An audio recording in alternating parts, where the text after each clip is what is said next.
ఈ దేవుడు లేడన్న ఒక పెద్ద వాదన జరుగుతుందట. దేవుడు ఉన్నారని ఒక గుంపు వచ్చి వాదన చేస్తుందట. ఒక పెద్ద ఆయన లేచొచ్చాడు. సరైన చెప్పులు లేవు ఆయనకి, సరి అయిన చొక్కా లేదు ఆయనకి. పల్లెటూరు కమలా ఉంటుంది చూసారా, దాన్ని ఒలుస్తూ ఒలుస్తూ ఒలుస్తూ వచ్చి ఎవరైతే నాస్తికుడు ఉన్నాడో ఆ నాస్తికుడి చేతుల్లో పెట్టి ఆ తొక్కలన్నీ, ఆ కమలా తొక్కలు ఏవైతున్నావన్నీ ఆయన చేతుల్లో పెట్టి తొనలు మాత్రం ఈయన తింటూ అన్నాడట, రుచి ఎలా ఉందని అడిగాడట.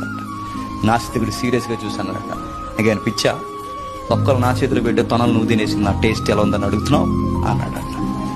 అప్పుడు అన్నాడట ఆ పల్లెటూరు, దేవుడు రుచి ఏంటో తింటున్న నాకు తెలుసు తప్ప తొక్కలు పట్టుకుని అడుగుతున్న నీకేం తెలుసు అని అడిగాడట. ఇది నిజమే.